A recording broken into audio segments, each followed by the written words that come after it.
Hello, today let's take a look at how to add a custom weapon in ATPS.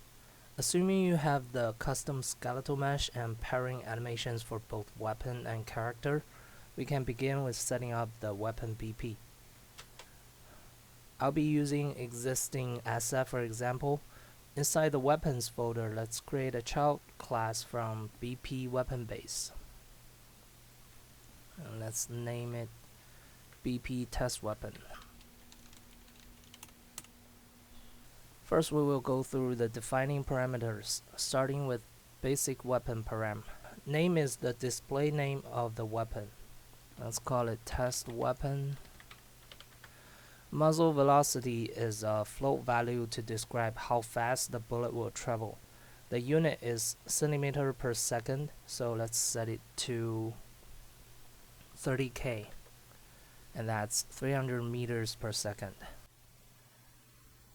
Projectile distance max is the maximum distance of the target trace distance. So following UE standard, the unit is centimeters, so let's set it to 10,000. Spread angle is used to describe the bullet spread potential. The more accurate you want a weapon to be, the less you want to set this. But don't go crazy and set it to 0 or a huge number, because it also scales the crosshair. I'm giving it a 1.6. RPM is obviously used to describe rate of fire. I will give it a 500 rounds per minute. Pellet per shot is how many projectiles will be spawned when one bullet is fired. This is useful for different shotgun shells, like your buckshot and bird shots, right? For demonstration, I will give it an 8. Moving on to chamber size, it is used to describe how many rounds can fit into a chamber, and mag size is for magazine capacity. This is not only used to separate the number of bullets in the chamber and magazine, but also used to define different weapons. For example, the revolver in ATPS is a weapon with a chamber size of 6 and a magazine size of 0. We will talk a bit more about this later. For now, let's just set the chamber size to 1 and the mag size to 17. Max rounds per load is for how many rounds will be loaded into a weapon per action. If you're making a revolver and not using a speed loader, you want to set this to 1. So each reload animation notify will add 1 round into the weapon. For the Glock I'll be using for demonstration, it's obviously the same as the mag size. There can be some other cases though, like if you have a 10-shot rifle but it only reloads with 5-round clips. In that case, you want to set it to 5. So for me, I'm gonna set it to 17. Fire mode is the default fire mode of the weapon. Different fire modes will be using different firing logic. For me, I will set it to full auto. Burst count is for burst fire mode, as in how many rounds will be fired when you hold down the fire button. I will set it to 3. Next we have BCR, it's short for bullet counted reload. This is for your revolvers and pump action shotguns, where you need to load 1 round at a time. ATPS allow reload interruption, so when you are reloading a revolver in some critical situation, you can load a few rounds in and interrupt to get back into the battle. It's better than having to wait for the lengthy animation to finish. For our Glock, let's just leave it to false. Next two, we have minimum and maximum damage. A value will be randomized between these two each time you fire. ATPS character has 200 HP, so let's set it a bit lower so our character will be able to take a few hits. Something like 15 to 30. Weapon type is how you would like to handle a weapon. Glock is obviously a one-handed weapon, so let's just leave it at one-handed. Ammo type is what kind of ammo you want this weapon to consume.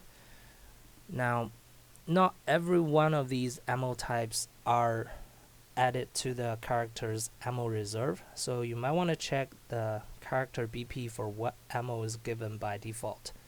I'm gonna use 9mm for this. Recoil is a vector 2D.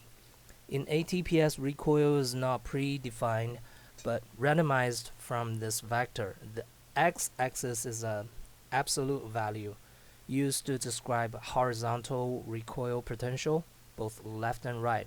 So let's give it a positive value. I'm gonna give it a 0.5. Y-axis is a little different. It's for vertical recoil, of course. Most small arms have the barrel above the hand, so it usually recoils upwards. So give it a positive value in this case. I'm gonna set it to 1.6, 1.2. For some other weapons, like heavy weapons like minigun, you have the barrel below the hand. In that case, you will need to set this to a negative value so it recoils downwards. Grip R and Grip L type are for hand additive animations. Both have a couple options. I will leave them at standard. Rounds in mag and rounds in chamber are what's in the weapon at the moment, so let's set it to 17 and 1.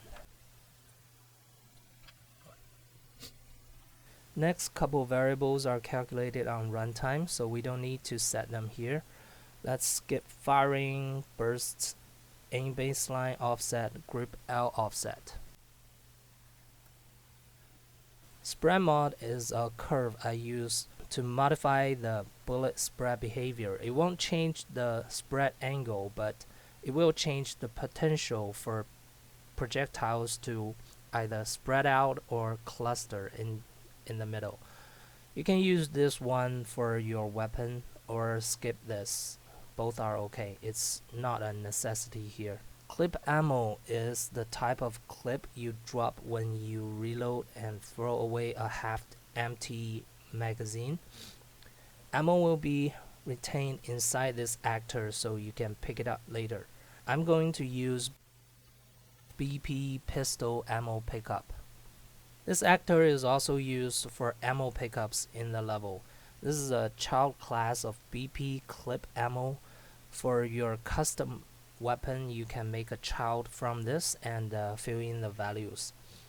And of course, give it a magazine mesh.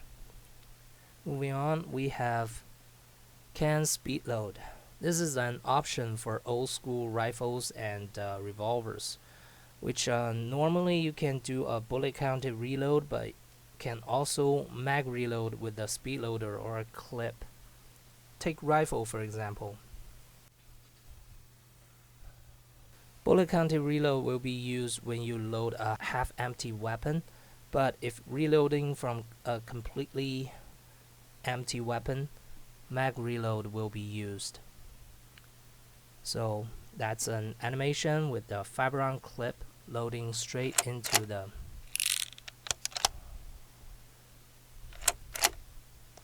Next, we have a montage for manually charge the weapon. This is necessary for single shot weapons like pump action shotgun and bolt action rifle. It is also used for manually charge the AR when loading from empty, so to chamber one round in. The pistol has a slide lock function, so this won't be needed for us. Next two variables we have can combat load and combat load weapon. This is for combat loading a shotgun with which your character inserts a shell directly into the eject port. For test weapons, we can leave it to blank.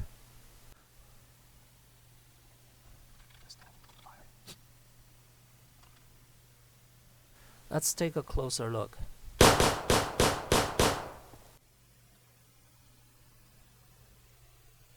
For First of all, ATPS weapon and montage are all playing on the default slot default group. For the montage to play, we need to define this slot in the anim blueprint. We'll look at the anim blueprint later. ATPS firing animations are all 9 frames long. Frame 1 will pull the trigger and spawn the muzzle flash particle effect and also a sound cue for the weapon firing sound. But the most important notify is here.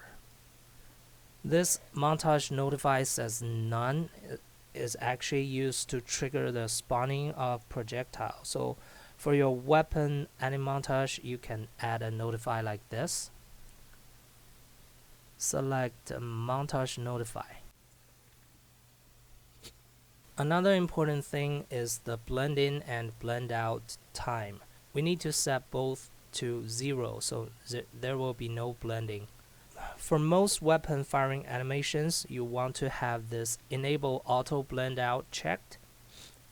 So after firing, it will return to the idle position. But for weapons with slide lock or bolt catch function, you can uncheck this so the animation will be stuck at the last frame with the slide locked open. Next, we have available fire mode.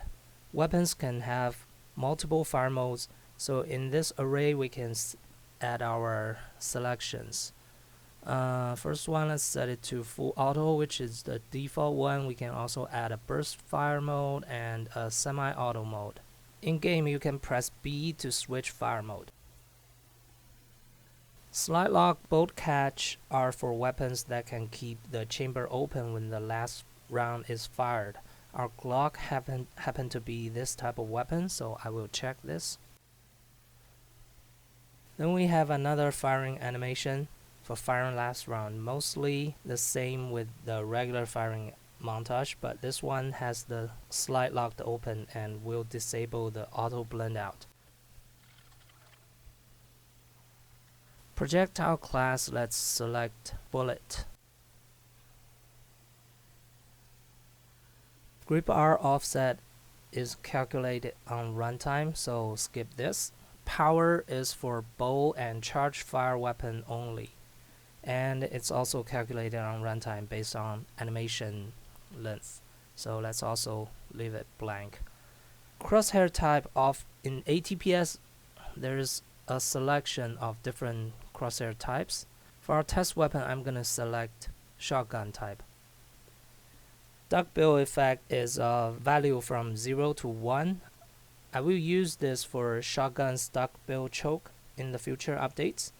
The choke effect hasn't been implemented yet, if I remember correctly, but it will affect the shape of the shotgun crosshair. So let's leave it to 0.7. Next, 3 montage are no longer used. They have been relocated into the array below, so I will remove them in the next update. In this array are all the reload and menu charge animations for different scenarios.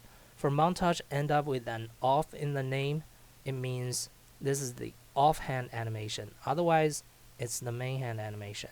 Those starting with DW means this is for dual wielding situations. Left hand and right hand animations are separated.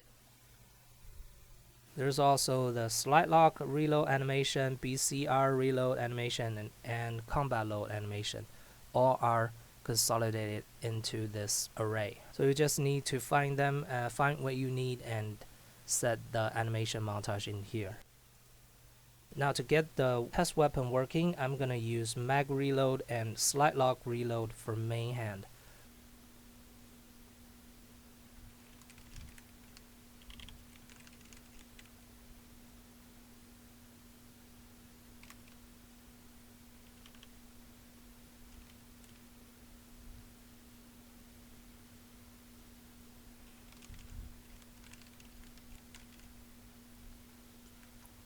This is all the variables we need to set for weapon logic. Let's go set up the mesh and anim instance. So with our skeletal mesh selected, we can go find the pistol mesh.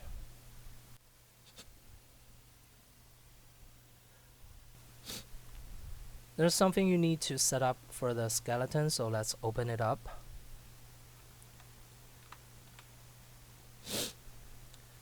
Okay, first, ATPS weapons all have a root bone.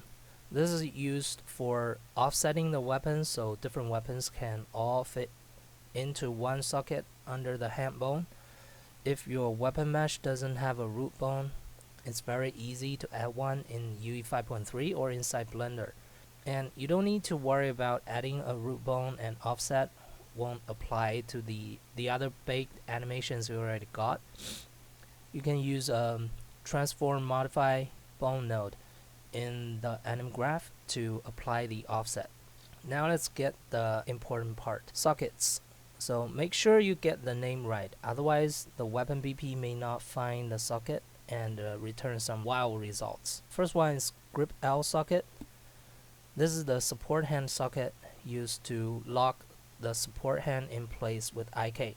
You can set it up under the root bone or the grip bone. Next one is sight socket. This is used to offset the firing hand, so the weapon can have their aim baseline directly at eyesight level. You need to create this socket under the grip bone, and when you create it, it will be in the exact same location as the grip. All you need to do is drag the Z axis, which is the blue axis, all the way up to the sight level. Don't change any other axis, or there might be some slight error. Next one is muzzle. You need to create and place it at the muzzle location. The important thing about this muzzle socket is you need to make sure the red axis, which is X, pointing forward.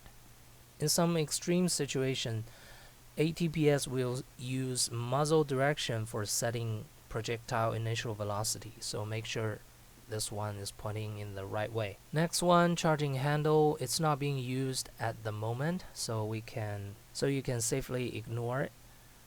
Then we have shell eject. This is used in the weapon montage for spawning shell casing particle effects. Not much to it, just make sure to point the red axis outwards. With these set up, we can add an NMBP for the weapon mesh. I already have one, so I'm gonna use this.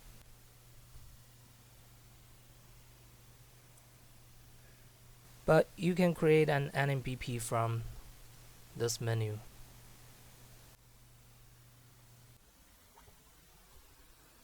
So inside the NMBP, it's very simple.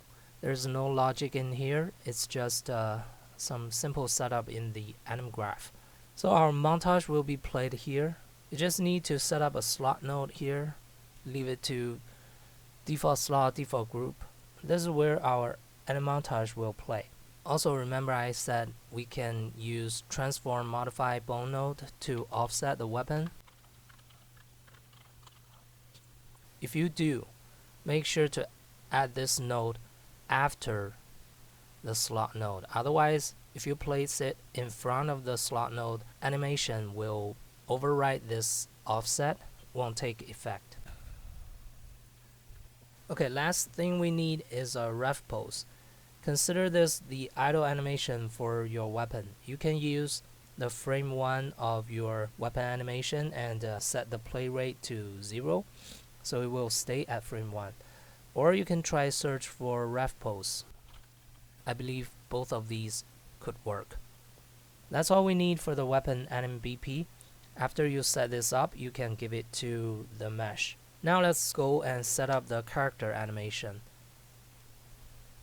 Inside the blueprint folder, we want to go to data assets. First, open this PDA.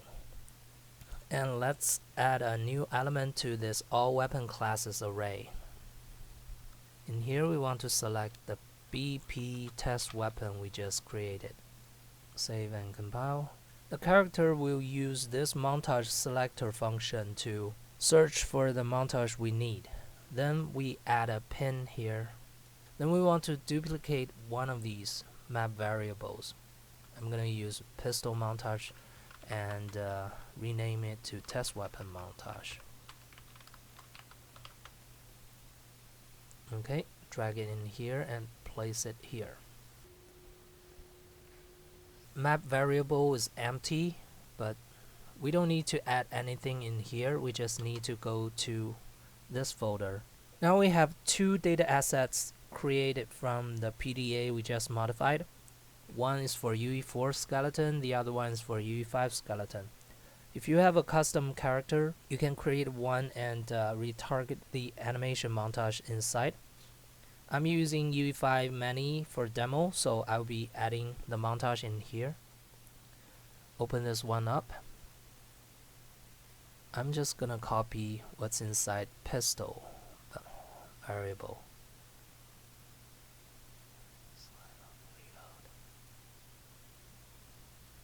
Okay, this should do. Let me show you what's inside the montage. For reload animation, it should be okay to play on the default group upper body slot. Then we have a couple notifies. First one is drop clip. You can move it to another notify track if you want, but this is for spawning an ammo clip actor and hiding the weapon's magazine bomb. So it looks as if our character has thrown the mag away.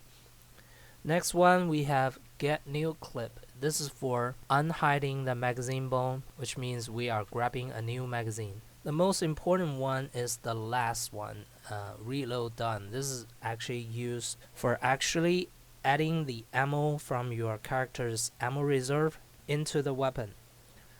All of these anim notifies, you can find them in here under skeleton notifies. I strongly recommend using ATPS demo weapons as reference to see what notifies are being used for what animation. Moving on to the curves, these are all metadata, which means they have a constant value of 1. Block fire main means we are blocking the fire function for the main hand weapon. Next two are disabling hand IK for aim baseline offset. Left hand IK off is used to disable support hand IK. Again, I recommend looking at ATPS weapon animation for reference. Now we can drag a test weapon into the level and give it a look.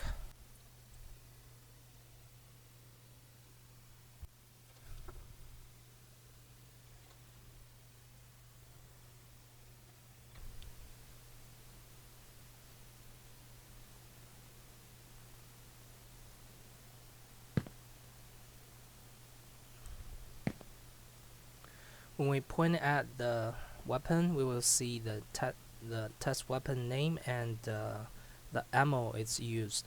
You can press E to pick up.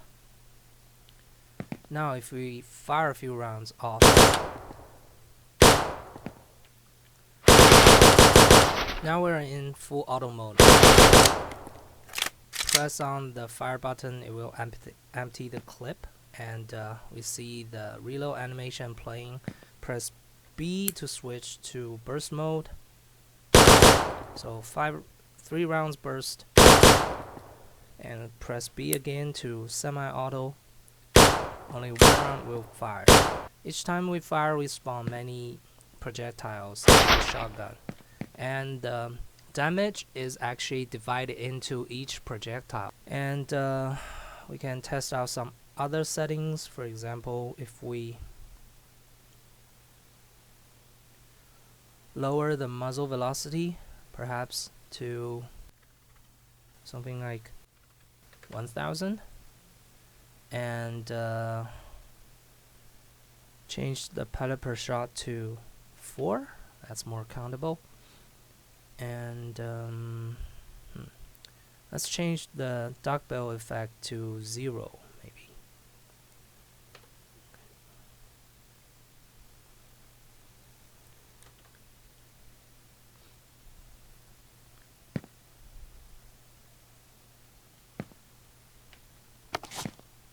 now you see the crosshair shape has changed, and each time it only spawns 4 projectiles,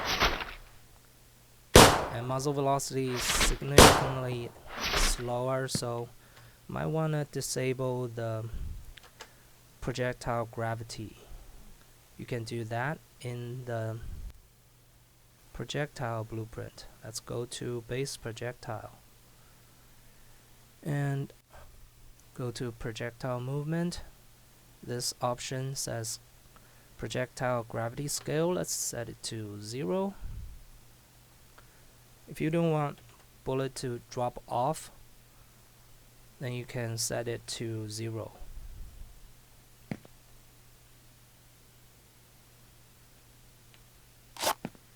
Now we have a slow moving projectile.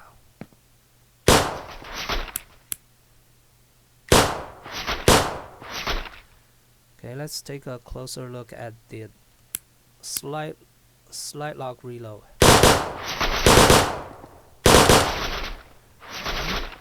Slow-mo.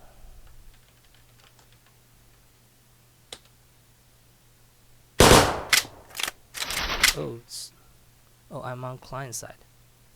Right, let me disable that.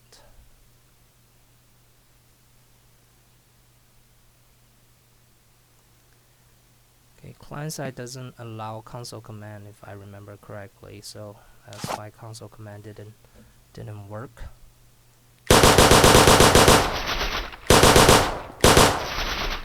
Okay, now we go to slow-mo 0.1.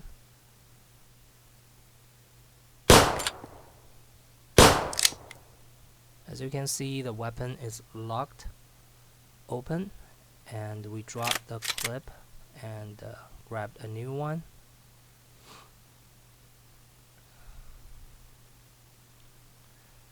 Slide lock animation will automatically chamber 1 round into the chamber, so it's ready to fire again.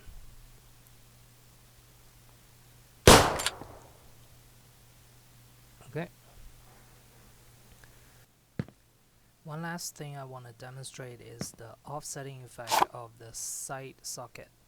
So this is how we usually aim down sight. It's basically at eyesight level, but if we modify the location of the sight socket, let's say drag it all the way up, make a save,